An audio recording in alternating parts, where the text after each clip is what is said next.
നമസ്കാരമുണ്ട്. ഇന്നിറങ്ങിയാലും ഹിറ്റാവുന്ന രീതിയിൽ ഉള്ളൊരു ചിത്രം 1988 മലയാളത്തിൽ ഇറങ്ങിയിട്ടുണ്ടെന്ന് പറഞ്ഞാൽ നിങ്ങളെന്ത് പറയും?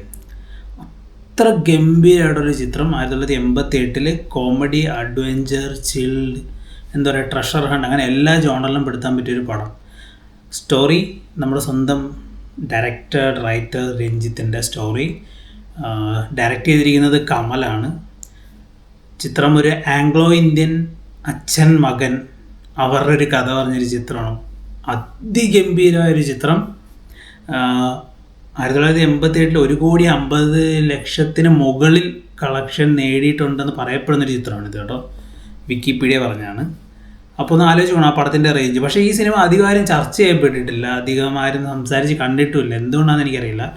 സ്റ്റാർട്ട് ടു എൻഡ്, തുടക്കം മുതൽ അവസാനം വരെ കംപ്ലീറ്റ് എൻ്റർടൈൻമെൻ്റ് ആണ് ഈ ചിത്രം കേട്ടോ. ഭയങ്കര കോമഡി ആയിക്കോട്ടെ, ഭയങ്കര രസമാണ്. പിന്നെ നമ്മുടെ ആ പഴയ ഒരു മലയാളം സിനിമയുടെ കുറച്ച് ഗിമിക്ക് സാധനങ്ങളൊക്കെ മാറ്റി നിർത്തി കഴിഞ്ഞാൽ അടിപൊളി പടമാണ്, അടിപൊളി. സോ നമുക്ക് ആ ചിത്രത്തിൻ്റെ പ്ലോട്ടിലോട്ട് കിടക്കാം. ചെറുതായിട്ടൊന്ന് കഥ പറഞ്ഞുതരാം. കഥ അറിയാവുന്നവരായിരിക്കും, കുറേ പേര് കണ്ടിട്ടുള്ളതായിരിക്കാം, പക്ഷേ ചെറുതായിട്ടൊന്ന് കഥ പറഞ്ഞുതരാം, ബാക്കി നിങ്ങൾ കണ്ടോളൂ.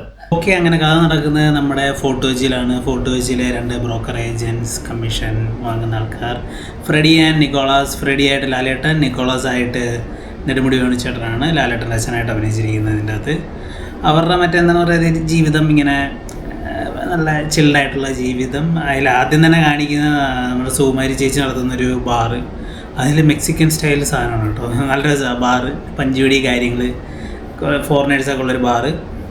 ലാലേട്ടൻ്റെ കോസ്റ്റ്യൂം കേട്ടോ, ലാലേട്ടൻ നെടുമുടി വേണുചേട്ടൻ 2 പേരുടെയും കോസ്റ്റ്യൂം എക്സ്ട്രാ ഓർഡിനറി, ഭയങ്കര രസം. നമ്മളിപ്പോൾ റീസെൻ്റ്ലി നമ്മൾ ഈ ബാഗി സ്റ്റൈൽ പാൻറ്റ് ആ ഒരു സാധനമൊക്കെ ഉണ്ടല്ലോ, കുറച്ച് ഫ്രീ സൈസായിട്ടുള്ള ഷർട്ട്, അതൊക്കെ ലാലേട്ടൻ നന്നേ വിട്ടു. ആ സാധനമാണത്. നെടുമുടി വേണുവിൻ്റെ കോസ്റ്റ്യൂം ആയാലും ഭയങ്കര അടിപൊളിയാണ് കേട്ടോ. 2 പേർക്കും നൈസ് ഒരു ബുള്ളറ്റ് ഉണ്ട് അവരുടെ കയ്യിൽ, അടിപൊളി. അവരുടെ ലൈഫ് സ്റ്റൈൽ അങ്ങനെയാണ്. എന്തെങ്കിലും സാധനങ്ങൾ വിൽക്കുക, എന്തെങ്കിലും കമ്മീഷൻ എടുക്കുക, എന്തെങ്കിലും സാധനങ്ങൾ വിൽക്കുന്നതിൽ അടിക്കുക, കമ്മീഷൻ അടിക്കുക, അതിന് ശേഷം ചില്ലായിട്ട് വാടക വിട്ട് നല്ല ഇതൊക്കെ അടിച്ച് റിലാക്സ് ആയിട്ട് ജീവിക്കുക, അതാണ് പരിപാടി. ഇതിനിടയിൽ അവരുടെ പഴയൊരു സുഹൃത്ത് അപ്പാജി എത്തുന്നതാണ്. അപ്പാജിയായിട്ട് നമ്മുടെ ബാലകൃഷ്ണൻ ചേട്ടനാണ് ഫോട്ടോഗ്രാഫർ, നല്ല സൈസുള്ള മനുഷ്യനല്ലേ, പഴയ നടൻ. പുള്ളി വരുന്നതാണ്. ഭയങ്കര കൂളായിട്ട് ഇങ്ങനെ ലൈഫ് ഇങ്ങനെ പൊയ്ക്കൊണ്ടിരിക്കുകയാണ്. അപ്പോൾ ഇവർക്ക് ഒരു സാധനം വിൽക്കാൻ വേണ്ടിയുള്ളൊരു ന്യൂസ് കട്ടിങ് ഇങ്ങനെ വായിക്കുന്നുണ്ട്, ഒരു പിയാനോ. അങ്ങനെ അവിടെ നിന്നാണ് ഈ കഥ സ്റ്റാർട്ട് ചെയ്യുന്നത്.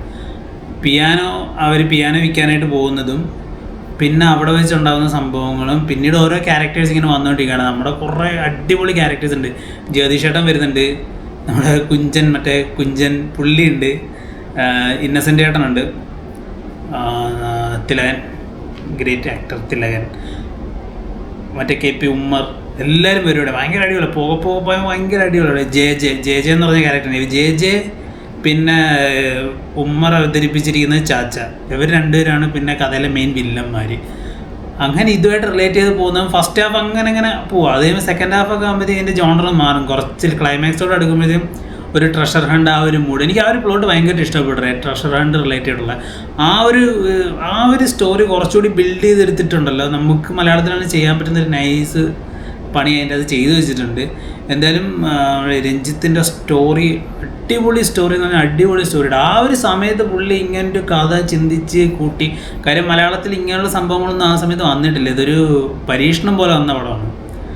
കാര്യം മലയാളത്തിലെ ടിപ്പിക്കൽ കുറച്ച് സെൻറ്റിമെൻറ്റ് സാധനങ്ങളൊക്കെ കറങ്ങി നടക്കുന്ന ഒരു കാലഘട്ടത്തിൽ പുള്ളി അടിപൊളി ഒരു ടോപ്പിക്ക്, വേറെ ലൈഫ് സ്റ്റൈൽ കാണിച്ചു തന്നൊരു ടോപ്പിക്ക് എടുത്തൊരു സിനിമയാണിത്. ചിത്രത്തിൻ്റെ പേര് ഓർക്കാപ്പുറത്ത് എന്നാണ്. കണ്ടിട്ടില്ലാതെ തീർച്ചയായിട്ടും കാണുക, യൂട്യൂബിൽ അവൈലബിൾ ആണ്. കിടിലം പടോടെ, ബോറടിക്കില്ല. ഞാൻ ഇടയ്ക്കിടയ്ക്ക് കാണുന്ന ലാലേട്ടൻ ചിത്രമാണ്.